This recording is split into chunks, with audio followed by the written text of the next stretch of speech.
following lecture was produced by Glorian Publishing, a non-profit organization, and is one of hundreds of lectures freely available via download, podcasts, streaming radio, and transcription. These lectures range in topic and complexity in order to address the many needs of humanity. We invite you to browse our library of lectures, books, courses, and articles to find teachings that suit you. Through the support of donations, Glorian Publishing has published 40 books, hosts international retreats several times a year, offers free online courses, and many other valuable resources, available to anyone worldwide. All of this has been made possible by the financial support of listeners like you. Your donations make it possible for this free public service to reach thousands of people every day. To make a tax-deductible donation in any amount, even anonymously, visit GnosticTeachings.org. Now, with heartfelt wishes for the end of suffering for all creatures, we begin the lecture. May all beings be happy.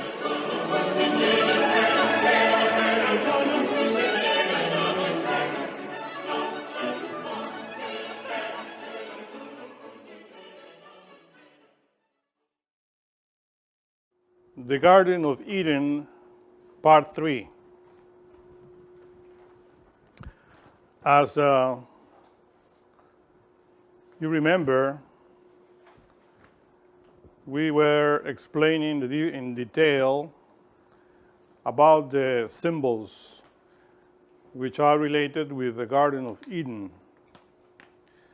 And still, we didn't talk in the previous lectures about the tempting serpent and all that which happened, as you know, which is written in the chapter 3 of the book of Genesis. It is very important for us to comprehend that part 2 in order to deeply comprehend this marvelous mystery of the Garden of Eden.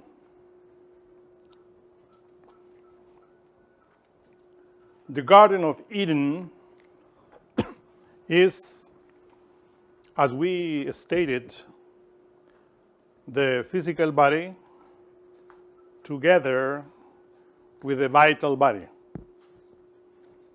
microcosmically speaking. We are not referring to the Garden of Eden located in the fourth dimension, but to our own particular individual garden, which we stated we carry always. And this is related to the vital body, which is the superior part of the physical body. So then, if we understand, if we comprehend that the Garden of Eden is formed by our physical body and vital body, which in Kabbalah is called Malkut and Yesod, we have then to talk about the two trees. The two trees which are in the middle of the garden. Then we have to visualize the physical body and to inquire where these two trees, the tree of life and the tree of good and evil, are located. So the spinal medulla, with its two nervous systems, taking into account that the brain and the spinal medulla is the central nervous system. When I said plus the two, I'm referring to the grand sympathetic and parasympathetic nervous systems, which form the three nervous systems, main nervous systems, which are connected to the different parts, different organs, muscles of our physical body. As you remember, we have stated that these three nervous systems are related to the three primary forces of the tree of life. The first triangle, Father, Son, and Holy Spirit, Keter, Chokhmah, Binah. These three primary forces, energies, descend from above, as we explained in previous lectures, from the light, which is that Sephirah Da'at, which is where Jah and Chava are united and forming the light, the Eden, which is that the meaning of the word Eden, above, the upper Eden, where father and mother, Abba and Aima, are united. Through them, the forces of the three primary forces descend into our physical body. This is what we say in the different lectures. The Akashic forces from heaven penetrate into the physical body through the three nervous systems.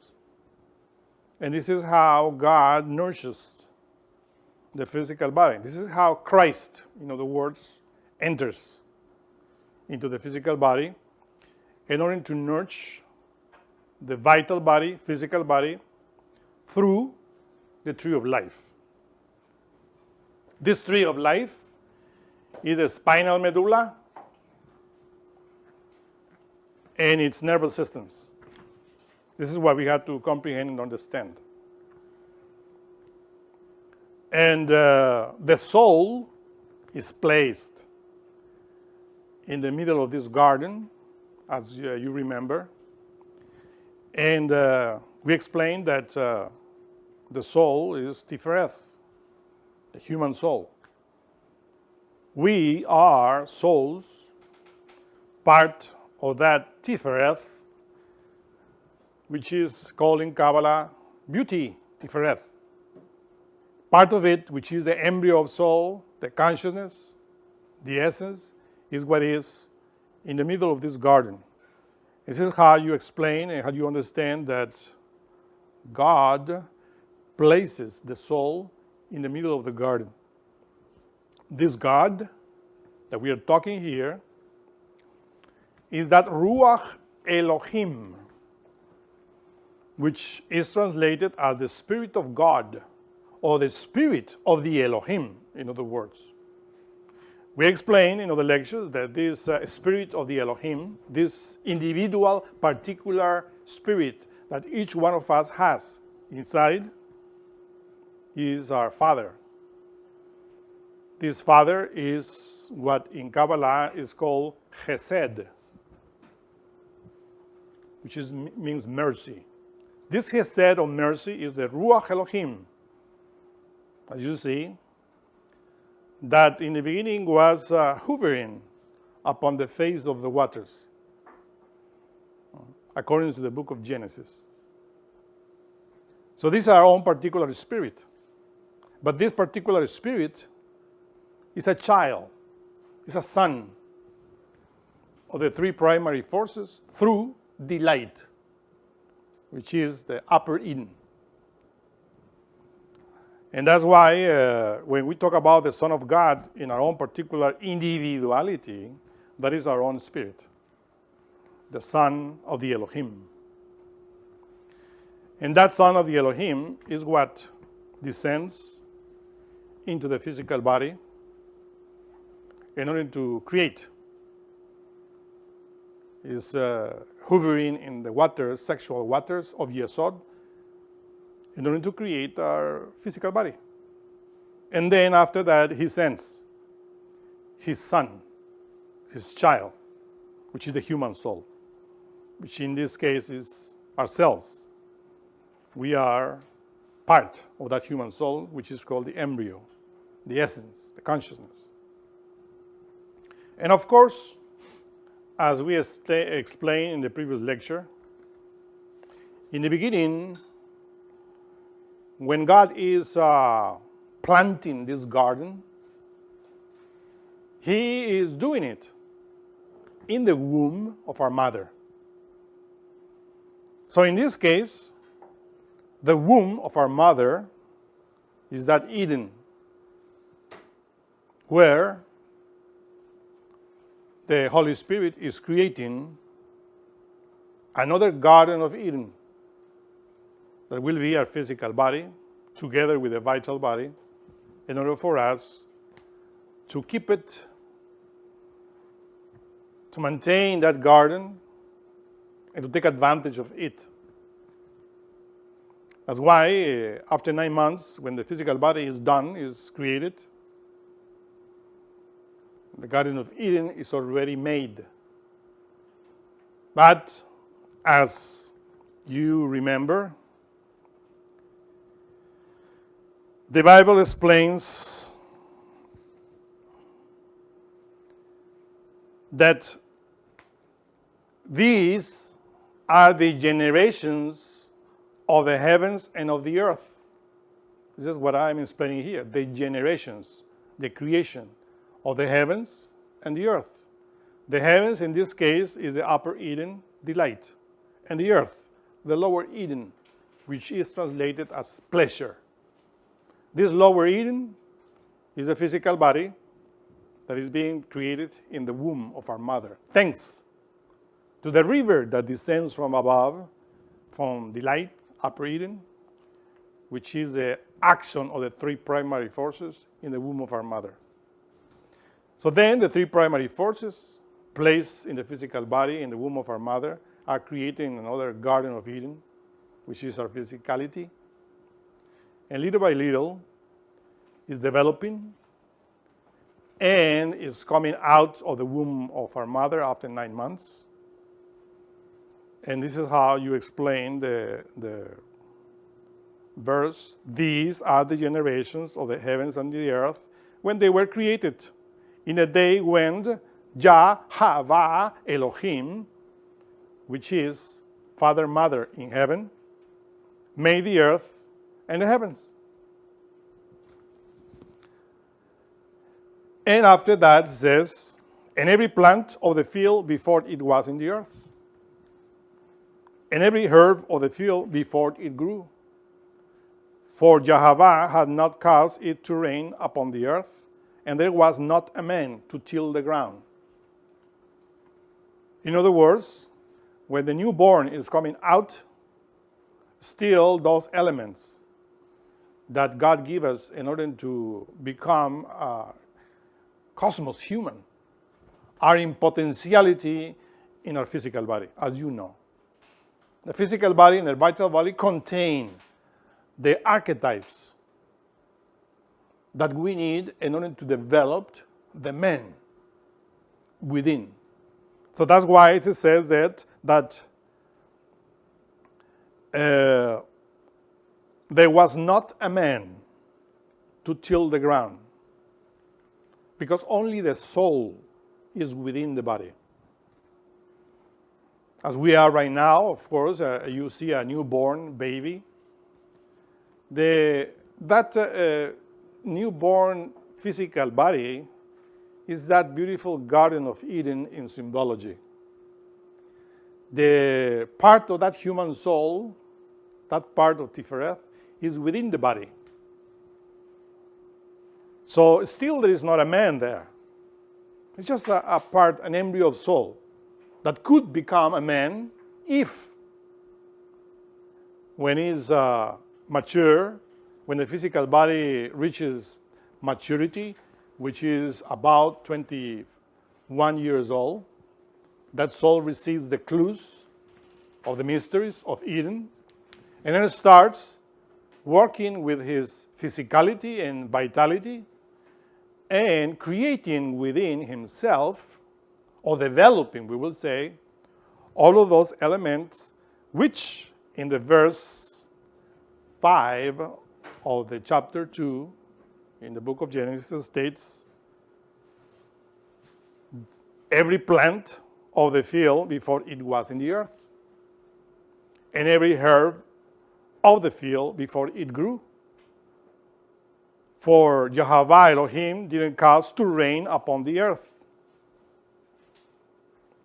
It means that this individual still doesn't know the mysteries of that, the mysteries of sexual transmutation. So there is no rain upon that earth, which is Eden. There is no water there to feed those archetypes, those elements that everybody has in his physicality. So we need to know that in order to take advantage of the Garden of Eden. He says that there went up a mist from the earth and watered the whole face of the ground. That mist of the earth, of course, is that sexual force that develops and rises as the physical body is developing to the 21 years old. If you study the sexual glands in relation with your physical development, you see how the testicles and the ovaries are related with the different glands of the physical body, and how the individual physically is developing his glands, his physicality. In other words, how that Garden of Eden, little by little, is growing, blooming, thanks to that mist from the earth. That mist from the earth is that fire, sexual fire, that the body takes hormones in order to develop. Of course, if the individual in himself or herself doesn't start performing sexual activities as masturbation and other sexual degenerations, then they interrupt the activity of this mist that, unfortunately, in this day and age, all youth, when they are sexually feeling the hormones of the sexual energy, they start performing masturbation and performing the sexual act, homosexuality, and all of that, which of course interrupts the normal development of the Garden of Eden as it is written in the Bible, which is our physicality. And that's why it is written there that Jehovah Elohim said to Adam, which in this case, of course, represents the human soul. Because many times we said that Tifereth, the human soul, is that part that we have within that has to learn how to take care of this garden, of this physicality. And that's why it is written there that out of the ground made the Lord God, or Jehovah Elohim, to grow every tree that is pleasant to the sight. Now, what is this tree that is pleasant to the sight? We, in ourselves, as we know, if we don't interrupt this development, when we reach maturity, the 21st years of age, we are really trees which are pleasant to the sight. You see, when everybody is young, that youth, that beauty of the sexual force emerges and blooms. So, in itself, physically speaking, we are just a tree pleasant to the sight.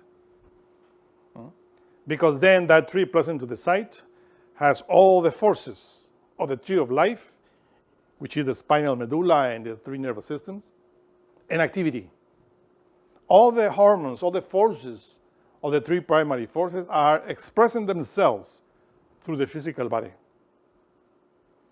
This is why when you see young people, they are trees really pleasant to the sight, because they still are, of course, expressing that.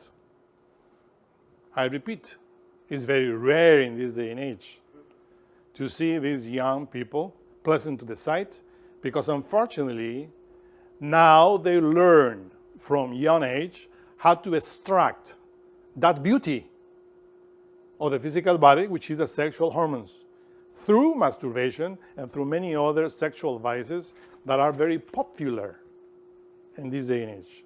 And of course, by inhaling also elements which are poison for the physical body, which will ruin the plants, the herbs of the Garden of Eden, which are, of course, inhaling elements like marijuana, tobacco, or drinking alcohol, which unfortunately among the youth, this is very common. In order to show that they have the power to control poison elements in their bodies, they get drunk, they get drugged with in many ways. So that's the way in which we interrupt the normal development of this garden that we can take advantage of. In the childhood, the soul, since the ego that we bring from other lives still is not within the body, because in order for the ego to penetrate into that body, we need to develop the personality. We talk about that in other lectures. So the soul is just there. The few percentage of soul that we have is inside this garden and enjoying the fruits of the tree of life.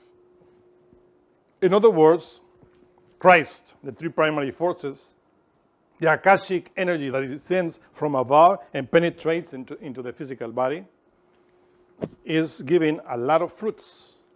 Senses, as we explained, the 5 senses plus the 7 chakras are the 12 fruits from which the essence eats and enjoys the energies, the forces that are not only in this physical world, but in the internal worlds.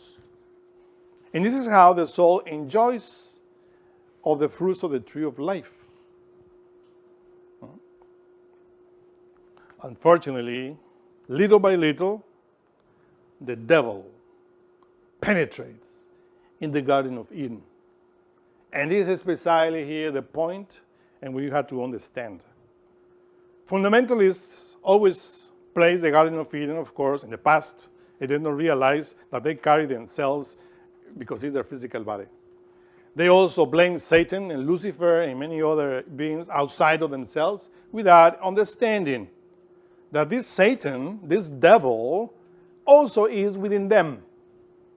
We carry that. So this devil that is called the serpent, the tempting serpent of Eden, is of course the ego that enters little by little as the personality is being developed, thanks to the wrong teachings of the parents and teachers, etc., of this society.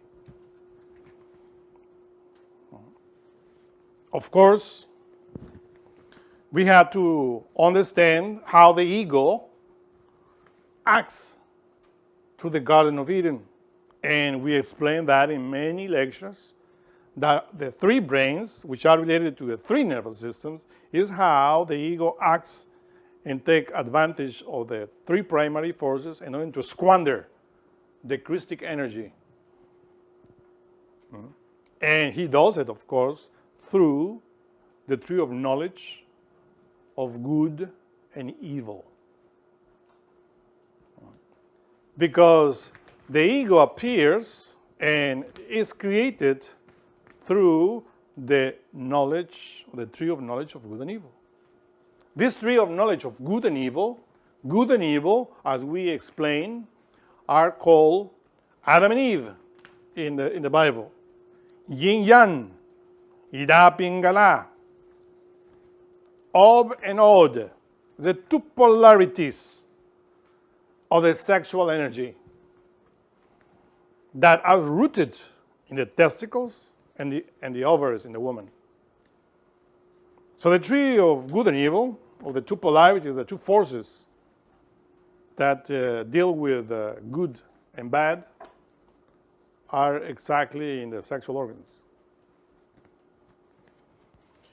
Because through it, of course, the tree of life nurtures itself also through the sexual energy. That's why it is stated that the tree of life and the tree of good and evil share its roots. Those roots are the testicles and the ovaries. Because those testicles and those ovaries are related, of course, with the nervous systems. But the tree of good and evil, which is also in the middle, the sexual organs, act independently. But as you see, both trees are in the middle of the body.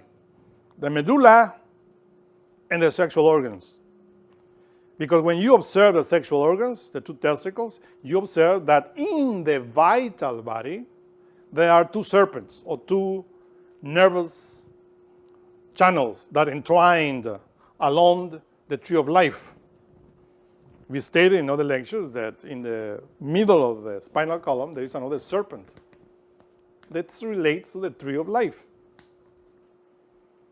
And the two serpents that are entwined in the spinal column are precisely Ida, Pingala, Adam and Eve, Yin and Yang, Ob and Od, which are, of course, in any child, up and nourishing.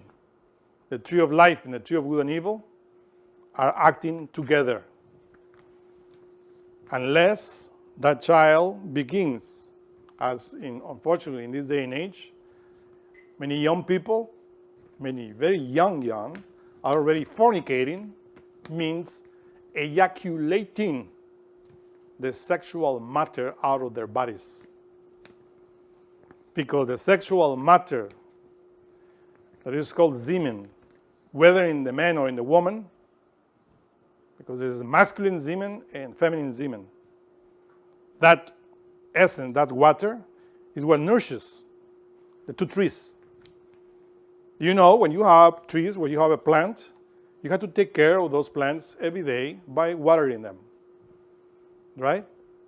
And of course, those plants are growing and being healthy when you water them carefully, and you know how to do it, because they absorb the water, the humidity, from also the earth, because they are nourishing themselves also from the elements which are in the earth.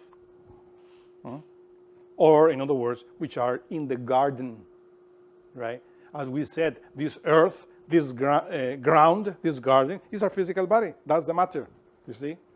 That is charged. And of course, the water of this physical body is the semen, the sexual matter. And this is how the tree of life is nourished, and the tree of good and evil as well.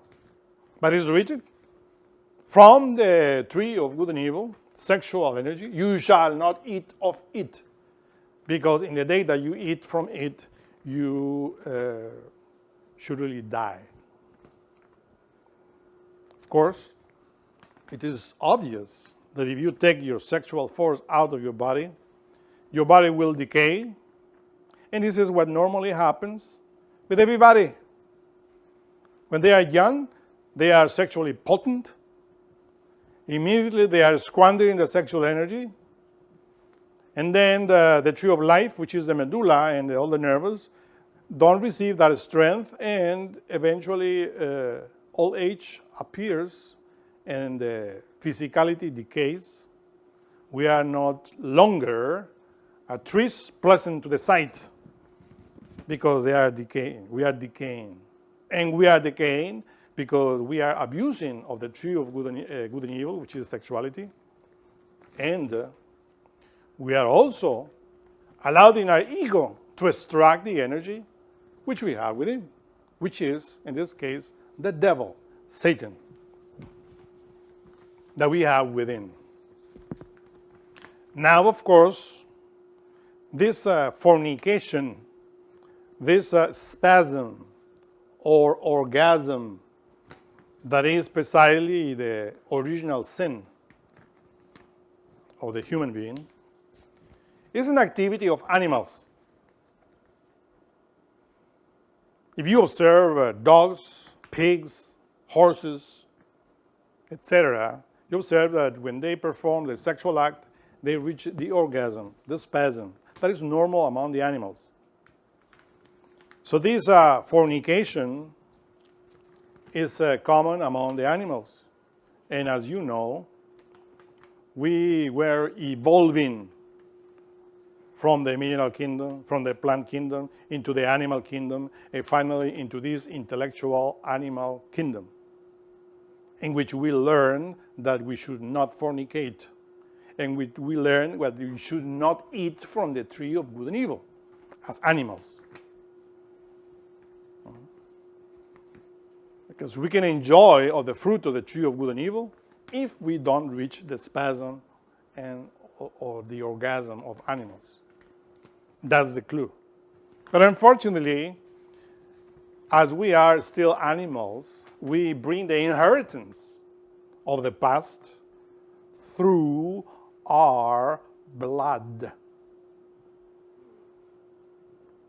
The blood is the vehicle of fire, whether fire from above or from below, as we already taught in different lectures.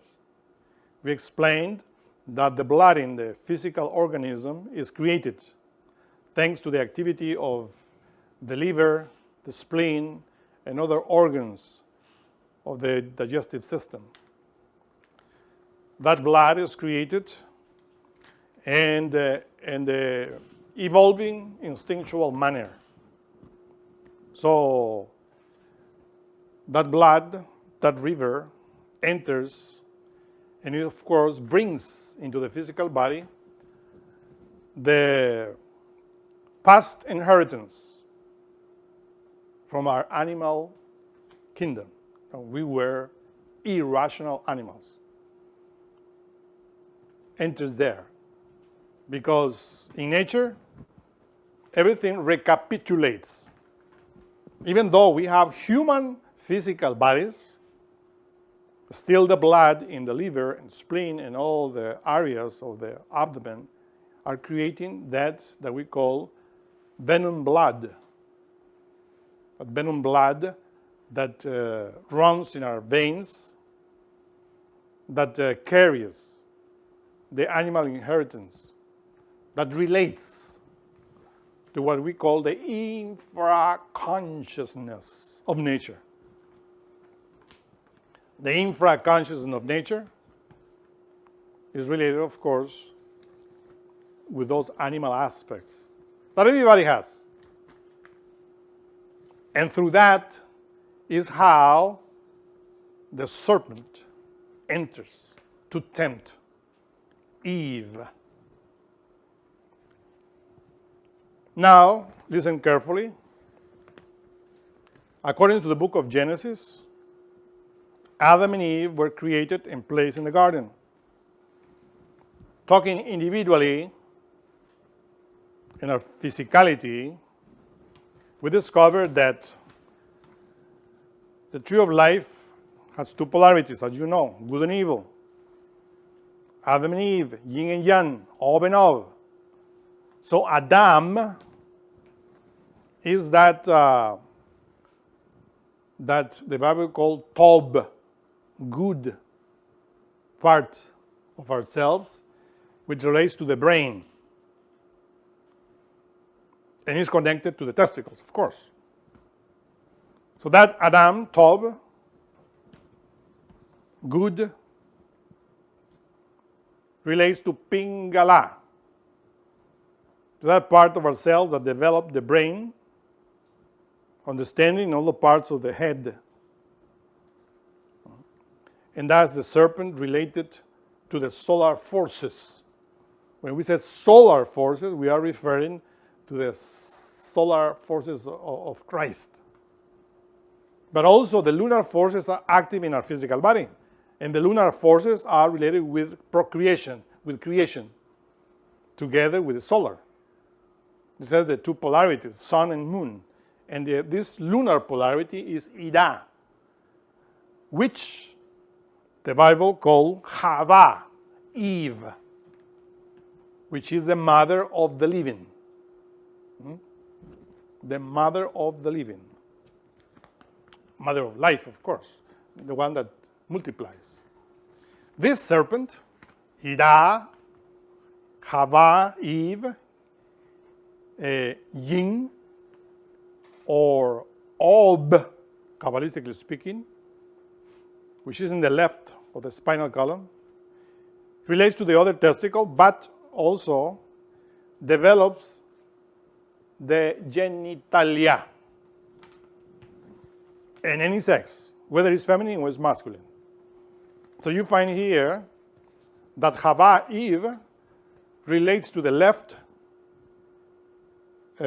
serpent or the caduceus of Mercury and develops the genitalia. Plus Adam relates to the brain, develops the brain. You see, this is how you see how the tree of life and the tree of good and evil are related. So when you talk about Eve, individually speaking, immediately you know that you're talking about the left serpent, the lunar force, and also your genitals, your sexual energy, and your genitalia, whether it's masculine or feminine body that you have. Because we can talk about also the division of sexes, in which the man is called the Adam and Eve is called the female, but the woman. But that is not what we're talking here. Also, you have to understand that the two polarities go in different ways. But here now we are talking about only our physicality. So when you read the Bible and you read about Eve, immediately you have to put your mind, your imagination, in your sexual organs. That's Eve. If you talk about Adam, and then you talk and put the imagination in the brain. That's Adam and Eve. Right? And they are related, I repeat, with the two polarities, the two serpents of the caduceus of Mercury. The serpent, solar serpent Pingala with Adam, and the serpent of the left, Ida, with Eve. In that way, you understand how the tree of life relates, right? To the two polarities and to the brain, to the medulla, and to all the organism. From that point of view, we understand that the physical body has two wombs. As we talked in the previous lecture, there are two mems. The closed mem, of the letter Hebrew, the Hebrew alphabet, and the open mem. So this is the womb, the symbol of the womb, which relates to the waters, because mem is related with water. Whether the waters from above or the waters from below. The waters from above are called shamayim, which the Bible translates as heaven, related with da'at. The waters from below is mayim, which is the waters from Yesod, which we're talking here right now, because we are talking with the waters of Yesod. But in our physical body, of course, we have the replicate, the double of what is above is here below. This is you have to understand. That's why when you see the tree of life as a symbol, you see the physical body there represented in all the Sephirot, because those trees are together. So then I said we have two wombs. In this case, better to correct this statement. There are two wombs, because the only one that has a womb is a woman. So he said the woman has two wombs, because there are two wombs. But we also have a womb, which is the second womb, which is the medulla. You see, the spinal medulla is a second womb. And this is what we have to understand. Because this second womb, the spinal medulla, is through which God creates or elaborates. While the first womb that we know that is in the female body is where the physicality is created, where the Garden of Eden is developed during 9 months, as we were explaining. So, Adam and Eve can create in the physical world by acting through the trio of good and evil, which is sexuality. As you know, it is not necessary to explain how to create in this physical world, because even the animals know that, and they don't have intellect. Because female animals have the womb, the animal possesses sexually the female becomes pregnant, and in her womb develops a physical body related to her own species. As well, in the intellectual animal kingdom, we were created in that way, as we were explaining. But about the second womb, only the intellectual animal that has 3 brains can use it. A cow, a bull, a horse, a pig, a cat, a dog cannot utilize that womb, cannot create anything there, because it needs to know how. It needs to have intellect, reasoning, and willpower in order to fecundate the second womb, and that is the spinal medulla. Of course, relates to the tree of life. And in order for us to fecundate that medulla, we know to learn how to utilize the 2 polarities of Adam and Eve. Remember that, physically speaking, we have the 2 polarities, whether we are a woman or a man. We understand that. But if this man wants to create a physical body, this man needs to possess, sexually speaking, this woman. And this woman, of course, had to receive the man, the sexual matter of man, in order to be pregnant. This is how the Bible explains that in the Garden of Eden, there were fruit trees and yielding fruit trees. Yielding fruit trees. This is the 2 differences here. When you say yielding fruit trees, it's referring to the man. When you read only fruit trees, it relates to the woman. Yielding is because the man has the capacity to yield, to give the seed. When the man yields, gives the seed, the fruits of his own tree, which is the body, and then that seed, which is the sperm, the zoosperm, penetrates into that other tree, which is the woman. And then the woman blooms and becomes a fruit tree. Only a female is a fruit tree. He blooms and gives birth. But you know that you need the activity of the 2 trees. Likewise, if in your spiritual womb, your medulla, you want to develop the trees, which still are in potentiality, the herbs, the plants that the book of Genesis there are not yet developed. If you want to develop those archetypes, you need, of course, the activity of Adam and Eve, because the 2 waters had to be in activity. The 2 waters, in order to create within that spinal medulla the man that the book of Genesis says, still there was not a man to till the ground. So that man has to be created. The fact that we have a physical body with a human shape doesn't give us the right to be called human being or man.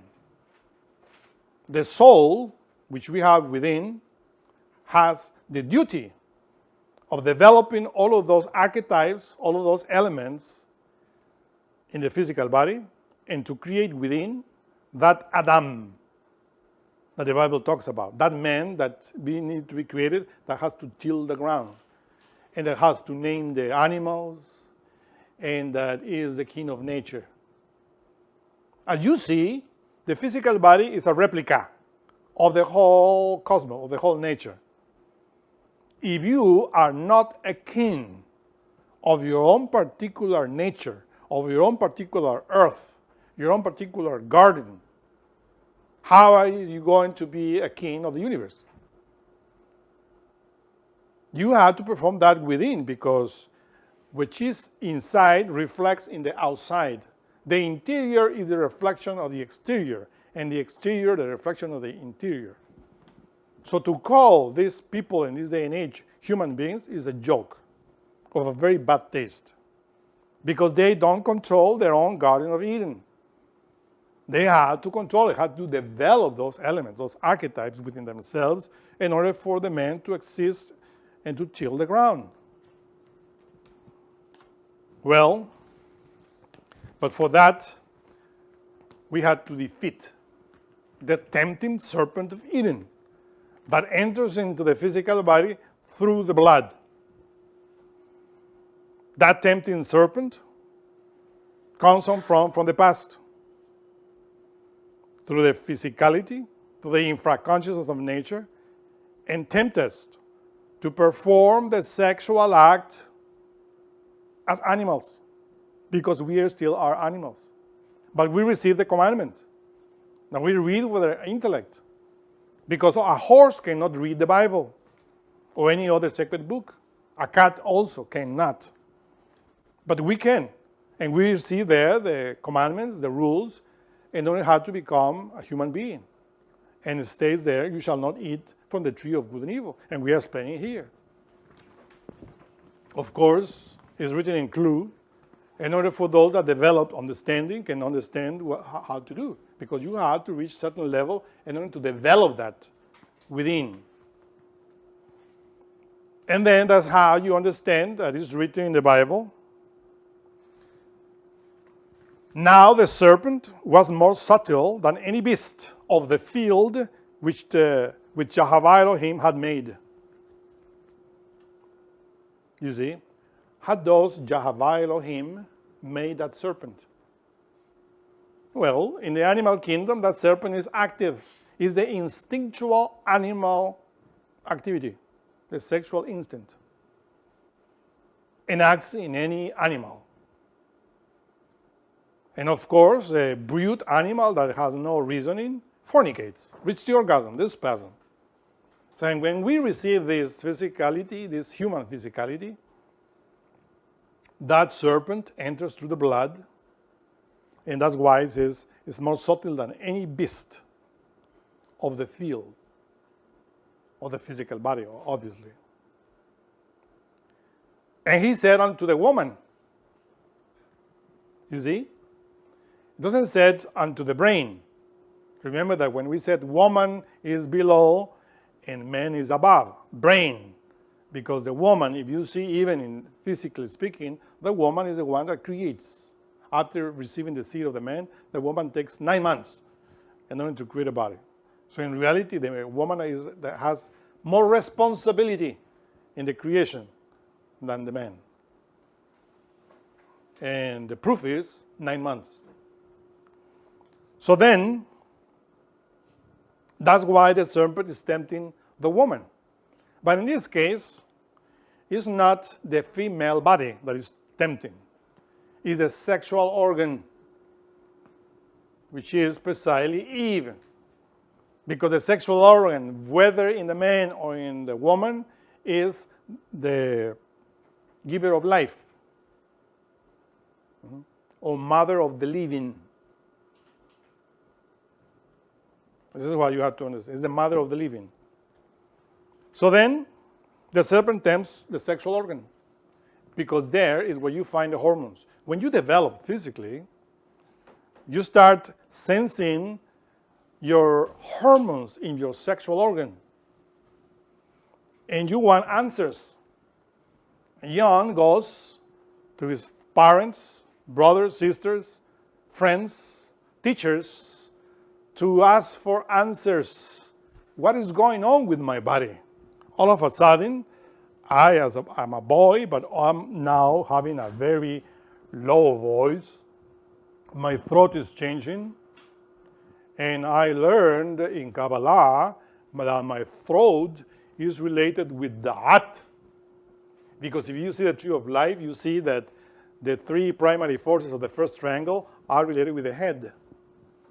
But that which is below is here in the throat. The logos, the word. In the beginning was the Word was with God, and the Word was God. That is sexual energy pronounced through the voice. That's why when the man is reaching maturity, his voice changes. Because the activity of the sexual glands in relation with the throat. And of course, he is feeling these hormones, not only in the throat, but in all his organism. He wants answers. What to do with this sexual force? Unfortunately, the answers are always wrong. Because the tempting serpent of Eden, which is tempting him through the sexual organs, also find answers in other tempting of serpents of Eden of other men and women that are already tempted, that are defeated by the tempting of Eden because they are fornicators. Go to the doctor, a fornicator doctor, and say, well, doctor, what do you think I should do with this sexual energy? The fornicator doctor with a big title there and teaching in the university will say, well, masturbate. Why? Because he is a slave. He is a victim of the tempting serpent of Eden since young age. I'll go with the priest. The priest knows the Bible, but doesn't know the clues that we're talking here, and will, of course, if not advising, maybe starting something queer there with this boy or girl, as you know. Because the ego is inside. The devil, Satan, the ego, is inside.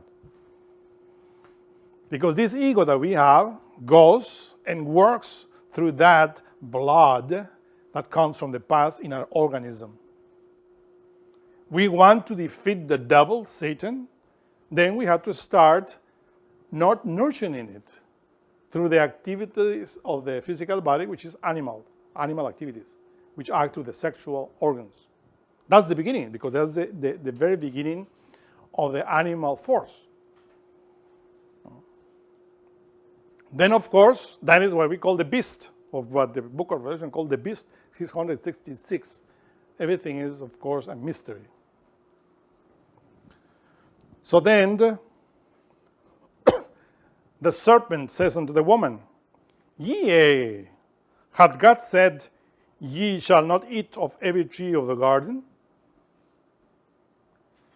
Of course, we can enjoy of the tree, because the tree of the garden, the tree of life, we can enjoy it, we can share it. But the woman says, because it's in relation, of course, with sex. And the woman, the sexual organ, said unto the serpent, the blood force of the animal kingdom, we may eat of the fruit of the tree of the garden, of all the physical body. But of the fruit of the tree which is in the midst of the garden, God hath said, Ye shall not eat of it, neither shall ye touch it, lest ye die. Of course, this tree, which is a sexual organ, is touched by every young through masturbation, unfortunately. So they are already defeated, because unfortunately they find this type of knowledge, degenerated knowledge of masturbation, in many ways in this day and age, in this Kali Yuga. And the serpent said unto the woman, Ye shall not surely die. For God doth know that in the day that ye eat thereof, then your eyes shall be opened, and ye shall be as gods, knowing good and evil. Of course, through the use of the sexual energy, which is Ida, as you see, procreation, Eve, sexual organs, are related with procreation. And in order to procreate as animals, you have to reach the orgasm. But then we learn how to reach the orgasm, the spasm, not even for procreation, just for fun. And what happened? That we lose contact with the tree of life, and our physical senses are opened. That's what's happened in the past. The eyes are open of the physical plane, and we identify with this physical world. and we forgot about the inner self. This society, as much they fornicate, more they attach to the physical world. That is what we call the Kundavafer organ, which develops with fornication. That's why this Hava is called evil. Good and evil. It has a duality, because through the sexual organ is how we descend into Klipoth. Of course, the woman, the sexual organ, could act in different ways. But when he's tempted by the serpent, by the sexual force, the animal force, he fornicates, ejaculates the force, and then immediately the psyche connects the physical body no longer with the upper Eden, from delight, from Jahava, because Jahava, he is delight in that. And that Jahava, from that, works through that Ida, that serpent, which is called Eve. When that Eve, the sexual organ, fornicates, then the serpent that was connected to Jahava, to that, receiving that delight from above, no longer receive it because it's going down. It goes immediately, falls. It falls down and takes the elements from Klipoth, from hell, from inferno, into the physical body, inside, and poison, destroy the consciousness, the soul, in other words. This is how we created ego. The Klipotic forces are called evil, or devolving, in other words.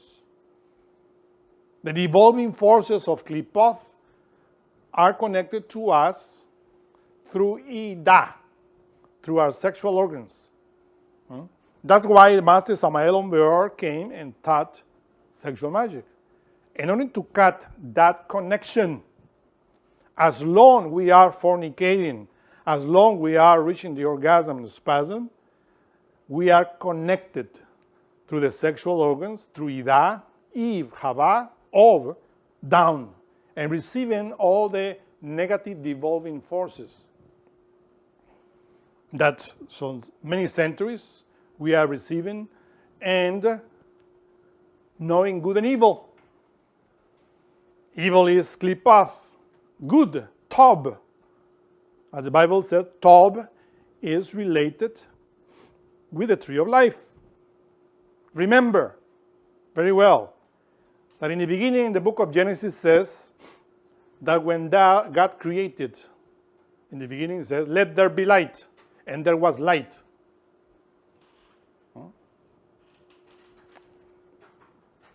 So when in the beginning God said, let there be light, and there was light, it says after that, and God saw that that light was good. Tob. You see? It was Tob in Hebrew.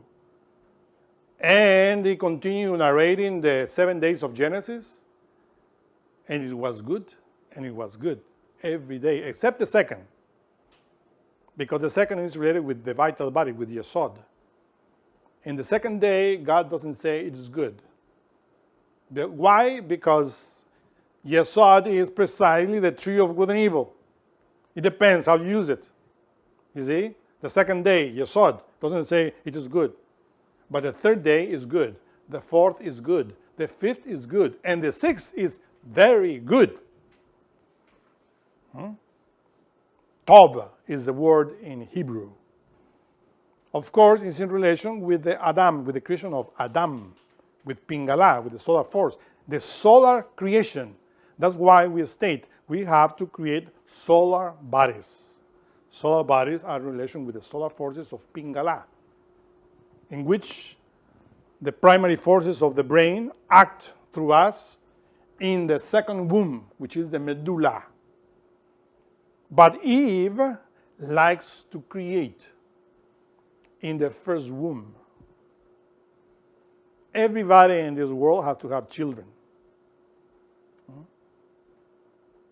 If you see that maternal instinct of procreating in this physical world, this is natural. A female cat loves to have kittens, right? A dog also has to have kittens. All of them love that. That's natural in the animal. Of course, if we liked also as human beings, as intellectual animals, we had to have children, we had to learn how to procreate in the human way, which is also enjoyable. But unfortunately, we don't want to learn that because we know how to do it through the animal way. It's easy.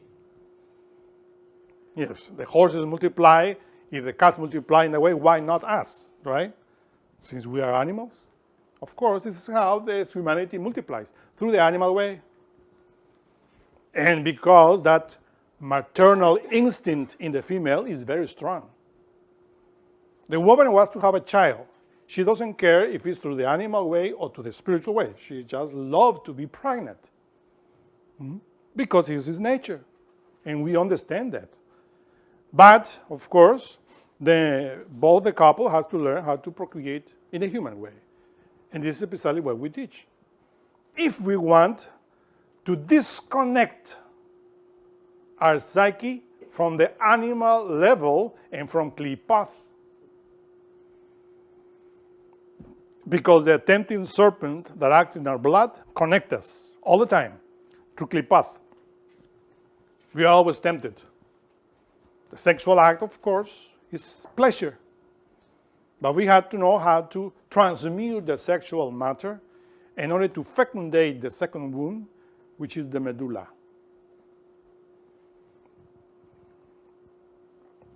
And here,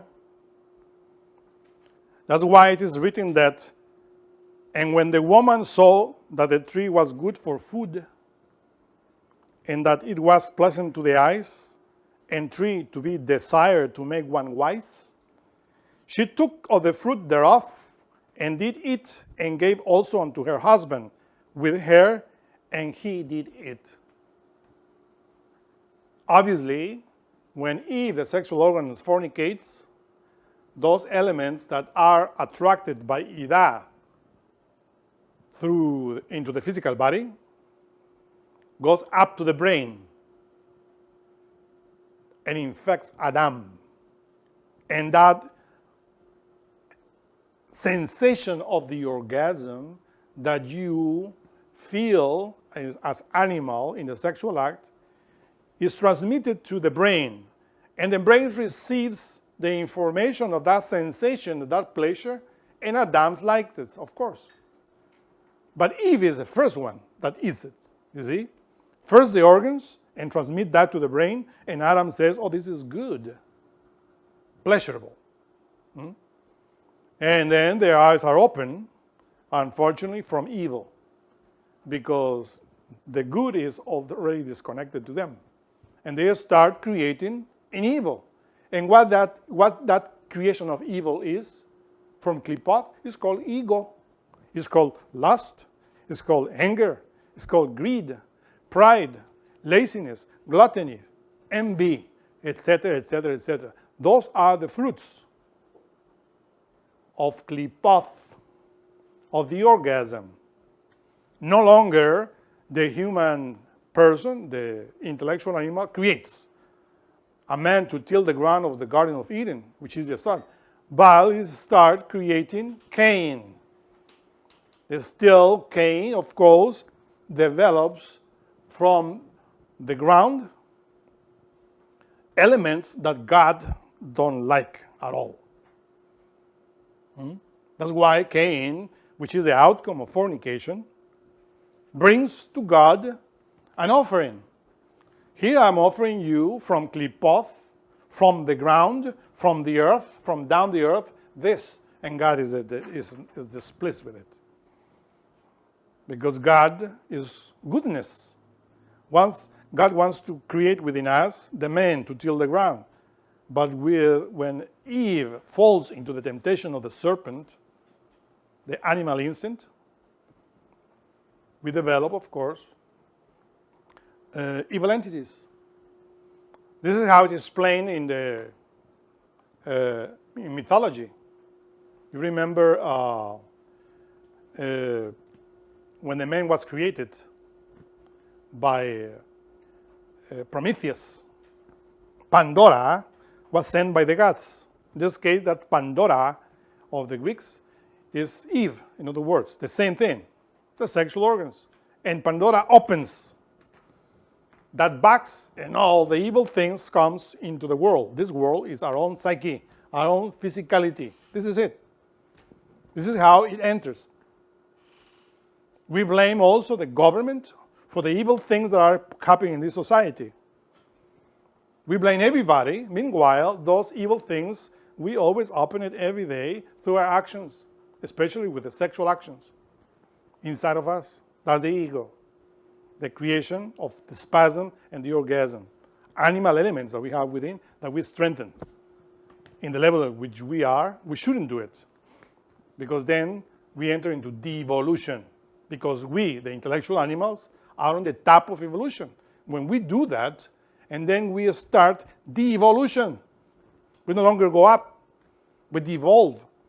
And we attract the elements of devolution, which are from Klipoth, into our physicality, and we make a society, a devolving, degenerated society, as the one that we have right now.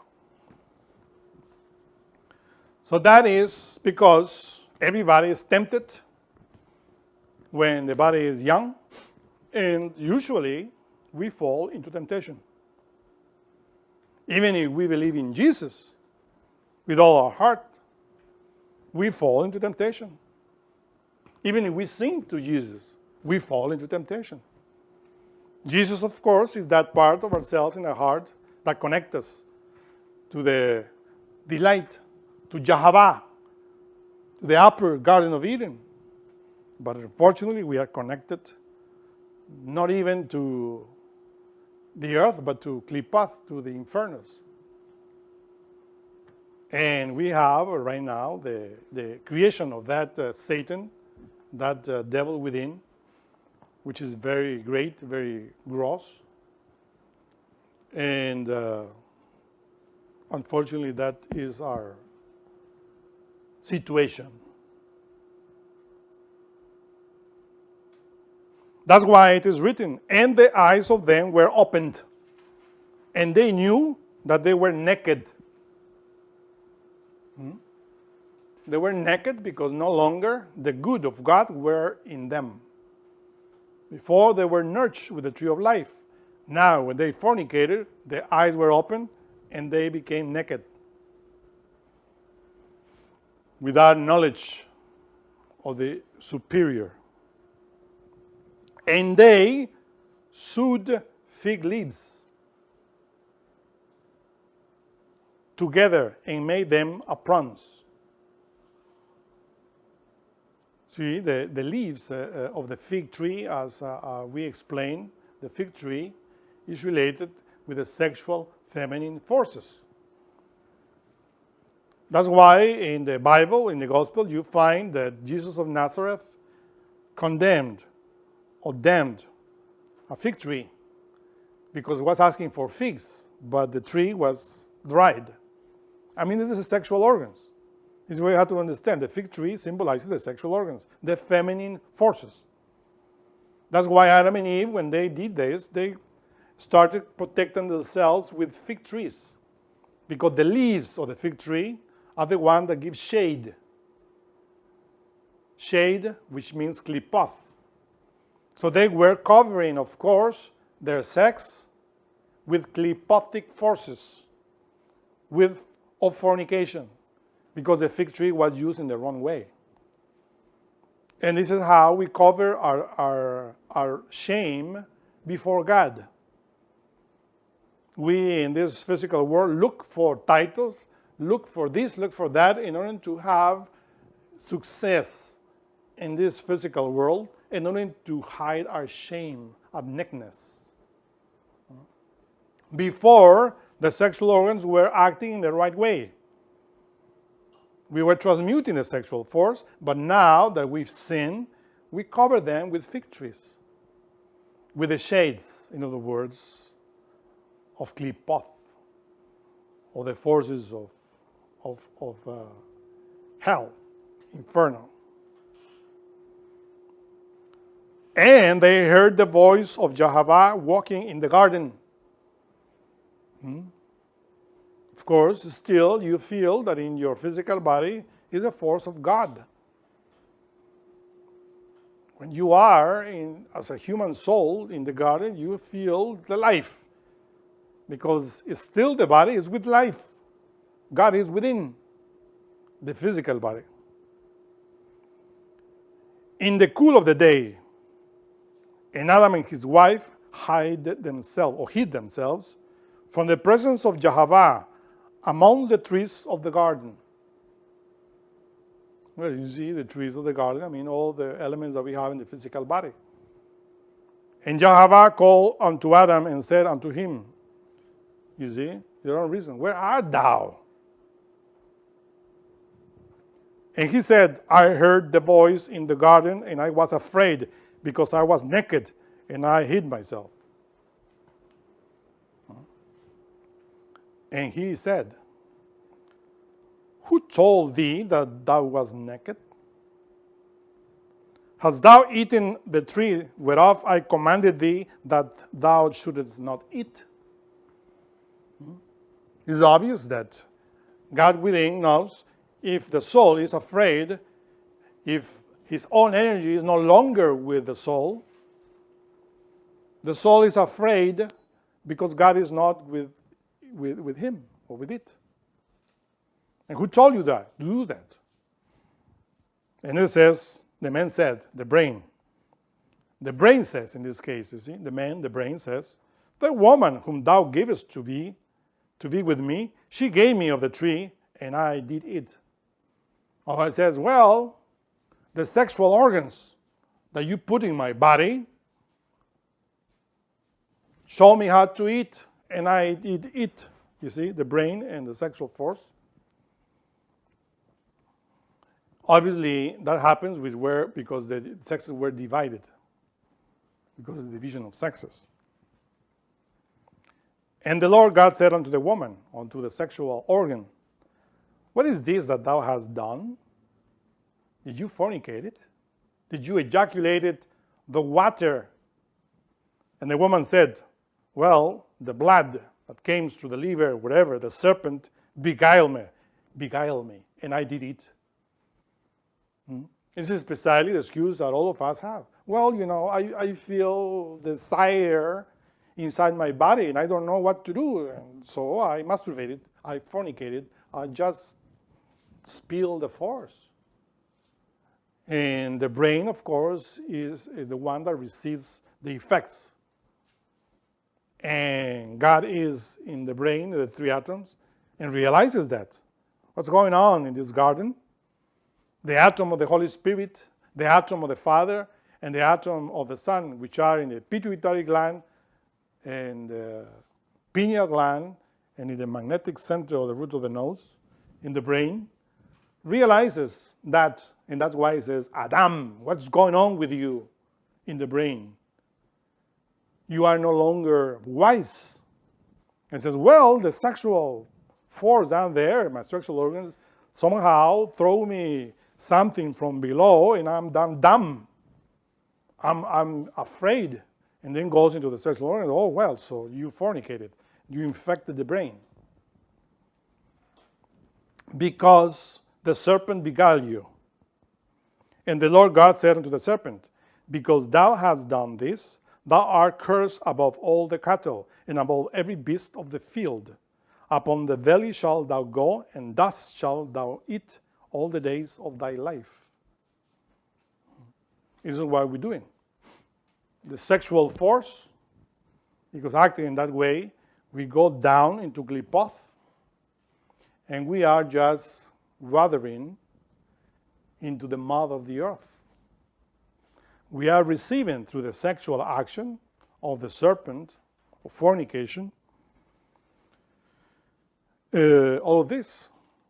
And this is, of course, it says that the serpent is damned because of that. In other words, the sexual force, that when we fornicate, we fall into that damnation. And we are damned because of that action until we stop doing it. And I will put enmity between thee and the woman. You see? It doesn't say it against the brain. Against thee and the woman. Which means I will put enmity, problems there, between this blood that enters through the liver and the spleen, etc., and the sexual organs. That's a problem now because we have opened it. Even if we start doing the work, it's an enmity here. Right? You see, listen to what is the enmity. It says, and between thy seed and her seed. What is the seed of the serpent? In this case, the seed of the serpent is lust, anger, pride, enmity, all of that which we have within. That is the seed of the serpent. And the seed of the woman, which is Chava, of course, is that when we learn how to transmute. It refers to that sexual organ that knows how to transmute, that knows how to be in chastity. That enmity is in each one of us. We receive the knowledge of good and evil, we start transmuting. We know how to be connected with Tov, with good. But unfortunately, we created a lot of evil inside, and now it's enmity. Or what Paul of Tarsus says in the Gospels. I want to do the good, but I do the evil. Something inside of me does something that I don't like to do. The spiritual man in me wants to do the things of God, but the devil in me wants to do the klipotic things. But who is the fault? I mean, on whom is this fault falling? In us. There's an enmity that we have between this tempting serpent of Eden, which is the orgasm, which is lust, which is the Gundabhav organ, and the Kundalini. Now we have to work. We have to kill, to disintegrate the seed of the serpent, which we created not only in this life, but in other lives. Because we bring that seed, which is the ego, from past lives. And the seed of the woman, which in this case is that woman, is that force, sexual force, that knows how to transmute. That brings, of course, the Divine Mother, Kundalini. And remember that the Divine Mother, Kundalini, polarizes also negatively. It's called Kali. If you fornicate, that force goes down. That's the enmity. The serpent tempted of Eden is the seed of evil. But the serpent that healed the Israelites in the wilderness is the woman, the positive force that goes up and that creates in the spinal medulla, which is the second womb.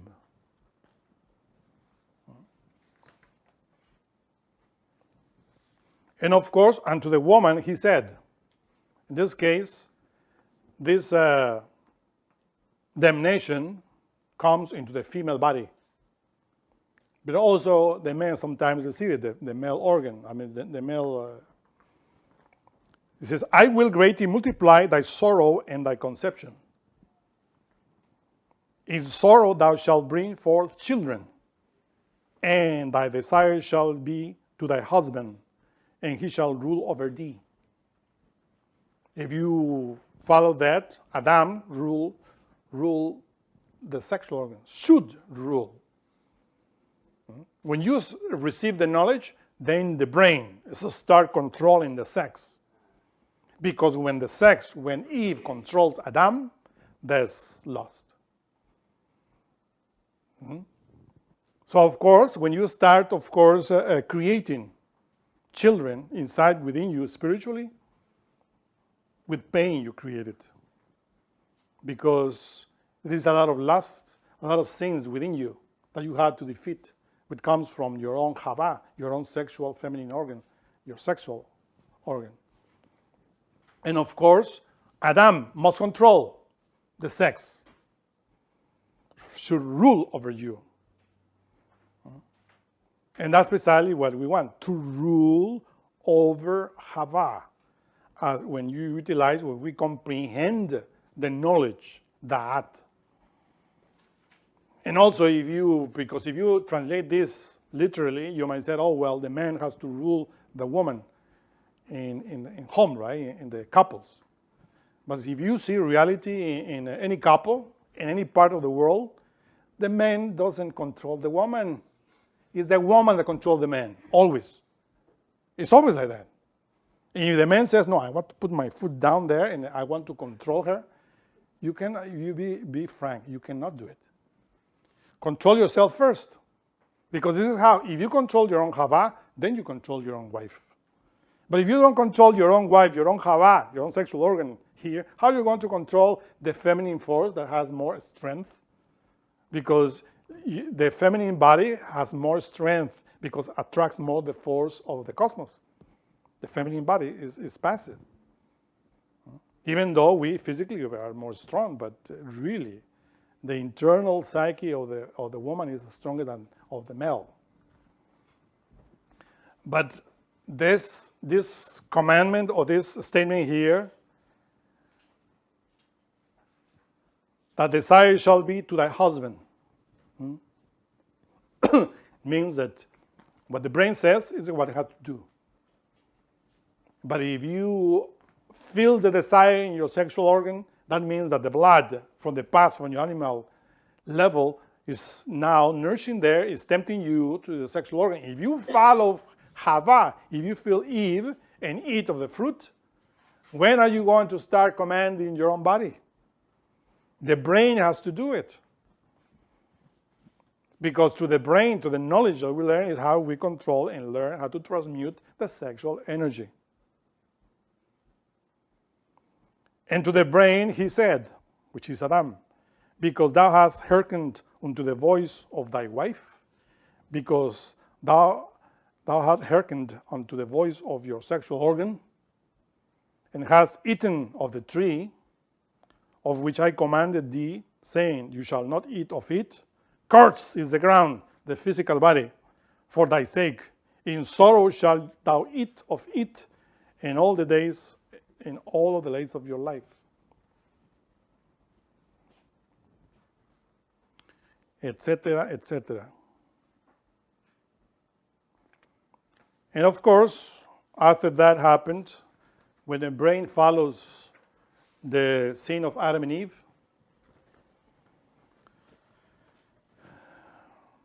with the sin of Eve, when Adam is following the voice of his wife, which is the sexual organs, and then they are kicked out of the Garden of Eden. Of course, that means that before, we were not eating from that tree. We were enjoying receiving the forces of Eden, which is the vital body, the ethereal body, and the senses of the tree of life. We were connected with the internal worlds. But since we start eating from the tree of good and evil, which is the sexual organ, then we are, of course, kicked out from the internal worlds. Still, we have the vital body. But there are people in this physical world that no longer listen, no longer are connected with the internal worlds, with the delight of the superior worlds. There are people that don't even believe in God. Even though, thanks to the three primary forces of God, they are alive physically. But they don't believe in any creation, any God. Because they are disconnected. They are no longer connected. The vital body is dislocated completely. Scarcely they can sense the vital body, no longer the astral, mental, causal, and all the sephirot above. So therefore, we are psychologically and physically speaking out of the garden, out of Yesod, out of the superior parts, which is because the Garden of Eden is also that delight. And the Garden of Eden below is Yesod, pleasure. So we are out of the two gardens. There are people that think that only this physical world is what is the reality. And all those internal worlds, superior worlds, is just illusion. So obviously this society is kicked out of the Garden of Eden. We are identified with this physical world that is completely connected to Klipoth, to hell, to the inferno.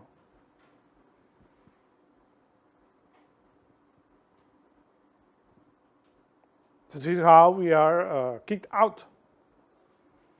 In the ancient times, when this humanity, when the whole humanity was in the Garden of Eden of nature, which is Yesod, the fourth dimension, Malkut, which is the physical body, was within Yesod. We're one. You see? Physical body and vital body, Malkut and Yesod, were one garden. But when that humanity fornicated and fell into what we already know, fornication, then Malkut fell from Yesod. And now Yesod is where it is, but Malkut is no longer with it, but below. Malkut is a fallen Sephirah.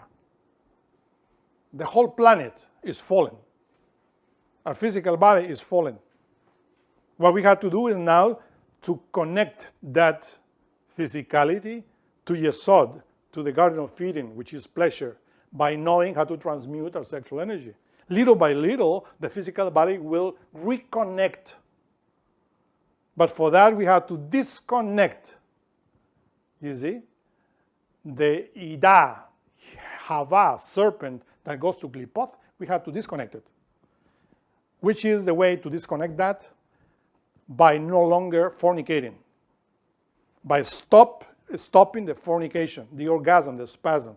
This is how we cut the connection with Klipoth, and then we start connecting to Tob, to do what the Genesis says, and this is what's good.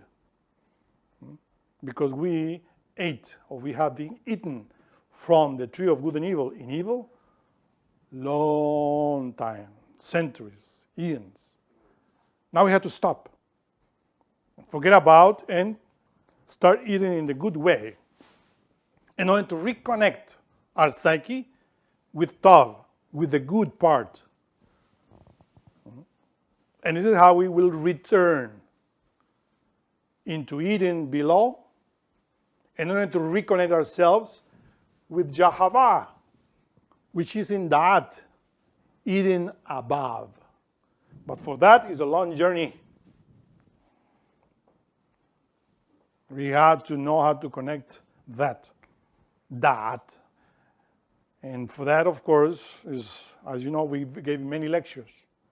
How to reconnect again, because the soul comes from that. That's the Ruach Elohim, part of that Ruach Elohim. From that comes. But we are now, as the Bible says, in exile, in Egypt. Because Egypt is Malkut. It's not Egypt in the Middle East, no. It's this physical body, Matzarim. This is precisely the symbol of that. And we are in exile. To return that, we need willpower. We need the power of Moshe, Moses, which symbolizes willpower. He is the only one that can take us out of this misery in which we are. We have to develop our own particular individual Moshe, Moses. Do you have questions? That Tov that you're talking about, is that the Hebrew word T-O-V as in Mazel Tov? Yeah. T-O-B, Mazel Tov, means good. It's good. Now, evil in Hebrew is Ra, but not Ra as in Israel. You know? Is because the Ra in Israel is only the letter Resh, which means positive. But Ra, evil, is Resh plus the letter Ajin. That's evil. Ajin and Resh.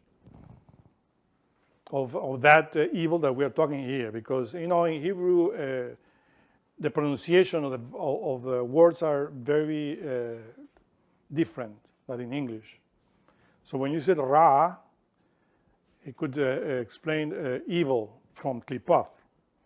Resh ayin, but Israel is only with resh. This is positive. And this is precisely the ra from the Ein Sof Or, which is the solar force. That's the resh.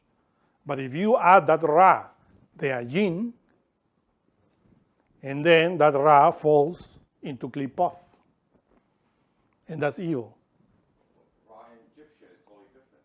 Yeah, that's the ra of Egypt. Ra of Egypt, the solar force, is only the resh, the letter resh, of Israel. Also, when you write Israel, is Yod Shin Ish, which means fire.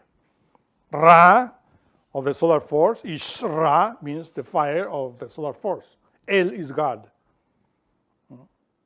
But if you take that Ra in the wrong way, and then Israel falls into Egypt. When Israel falls into Egypt, when it's in exile, and then that R has the ayin, which means the word evil, Ra, evil. This is what you have to understand in order to comprehend, because in Gnosticism we utilize very much the word Ra, but it could be positive or negative. Yeah? It seems that nowadays, these experts come out, with techniques to come up with books or, advice on television, radio, what have you. Advice on how to enhance the sex life. Now, you're calling that, is it because maybe subconsciously they know that just fornication, period, leads to nothing. It's, repetitive. It's degenerative. Enhance the sexual act, you mean? Yeah. To prolong it? Yeah, to prolong it, to have multiple orgasms, so to speak. Oh, well, all of those teachings that you find in different places of how to prolong, to enhance the sexual act, of course, is a doctrine of Satan. It's a doctrine of the ego from klipoth. It's a lot of individuals that are awakening evil and for evil, and that teach that. Of course, if you enhance the sexual animal activity, you awake in klipoth completely, and you become an inhabitant. Because right now we are here in Malkut, but if you awake in that way that you are explaining, the enhancement of the sexual energy, which in this day and age, of course, is very common. They are teaching prostitution, homosexuality, lesbianism. All of that is in order for you to completely inhabit klipoth, hell, to go there completely. Of course, just by knowing how to act positively in the sexual way is how we can disconnect. But unfortunately, we have a lot of information, negative information, in the internet, in the TV, in the schools, colleges, everywhere, that teach you how to enhance your sexual negative energy. Is it possible for the right way, the positive information, to get to people more? It just seems so hopeless. It seems like such a few people are going to ever become aware that everything we've been taught is wrong. Because those systems continue to regenerate and degenerate and fight even better to hold on to the few they have, to the many they have, actually. I mean, I think about it all the time. I used to belong to other centers, and we used to hand out pamphlets and talk to people and try to get them to read the books, and it was very difficult. I'm wondering, beyond what we as people can do, is there going to be something divine, some divine intervention? Is that possible to perhaps reach more people than we can? Well, yeah, it's precisely what we are trying to do. We are, of course, doing the impossible to reach as many people as we can in order to receive this information. But unfortunately, the hypnotic power of the tempting serpent of Eden is very powerful. And this tempting serpent of Eden have hypnotized them and teaching them that it's okay. As you say there, you shall not die, he says, but you will be of knowing good and evil. Yeah, we know good and evil now, but the only way of stopping dying or being in the curse of dying is by transmuting the sexual energy, by defeating the temptation. And there are many groups that are there in the outside world from different religions, that they really sing to the Lord, they love the Lord, but they don't do anything for the Lord because they are taught in the wrong way. To spread this and to explain this is necessary. But some of them are even afraid of listening the word gnosis or the word Kabbalah because the enemy, secret enemy, has really spread a lot of nonsense. And they comprehend a little bit about what is written in the Bible. And they are afraid. They think that this knowledge that we're teaching here is from the devil. This is specialist. So only those that are wise will escape from this. Many are called, and few are chosen. That's an axiom, yeah? You just mentioned the secret enemy. I always was under the impression that the secret enemy was our own ego. Mm-hmm. Is it that, and also, is the secret enemy also those who know about the teachings but do whatever it takes to deceive humanity? Yeah.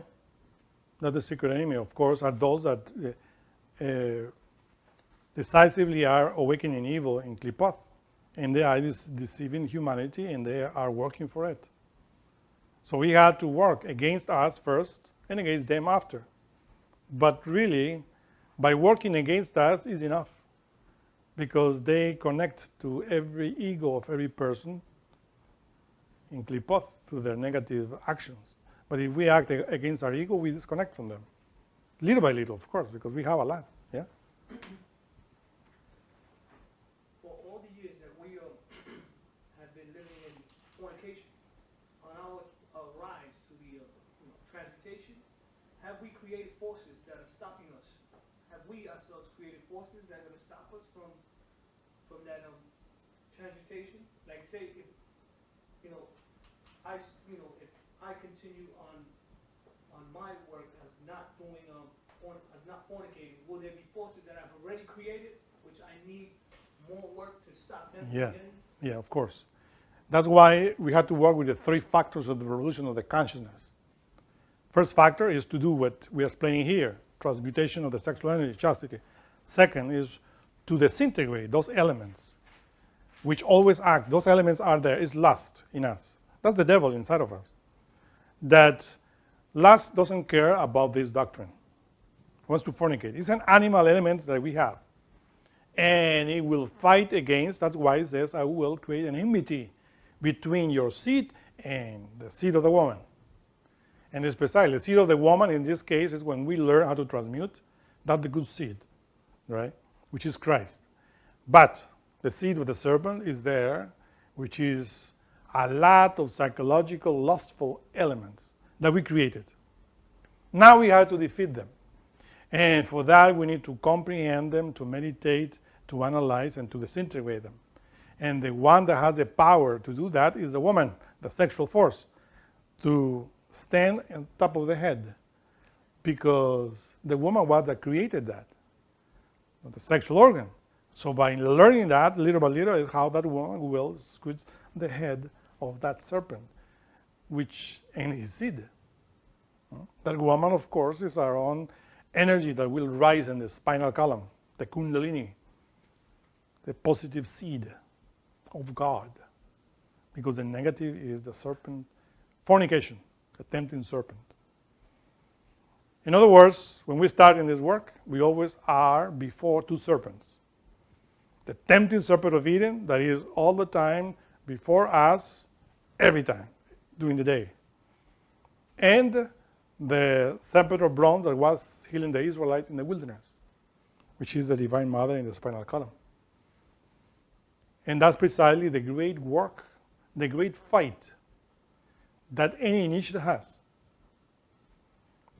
all the time until he dies completely on the cross and defeats completely that force, then he resurrects. But during the path of the cross, you find there Judas, Pilate, Caiaphas, and a lot of people which are the ego against the work that we're doing. We are carrying the cross patiently and receiving spits, receiving here, there, not only from the outside world, from inside. And we want to advance, but we created, unfortunately, a lot of negative things, evil, because we ate from the fruit. And now patiently we have to, with the help of Christ, to go up to the Golgotha, the heel of the skull, which is precisely the head, and there to work, because in the heel of the skull is where the Lord is crucified. From here in the brain and the head, we meditate, comprehend all of that evil that we have. Because in the right is the good thief that steals the energy, right, for the Lord. You shall be with me in this day in the paradise, is what the Lord says. But to the left is the evil thief, which is that ego that we have, that utilizes the sexual act on the cross only for animal satisfaction. He doesn't care. He says, well, if you really are the Son of God, well, save me too. And the Lord says, no, I won't save you, I will annihilate you inside of us. Because this is what the evil thief has to be annihilated. Belongs to the animal level. And this is it. Thank you very much.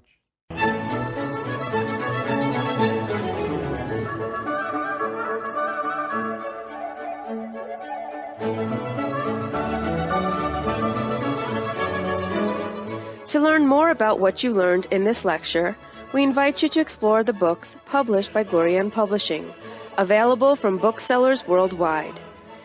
You may also be interested in online courses or upcoming retreats, all of which you can learn about at GnosticTeachings.org. All of this has been made possible by the financial support of listeners like you.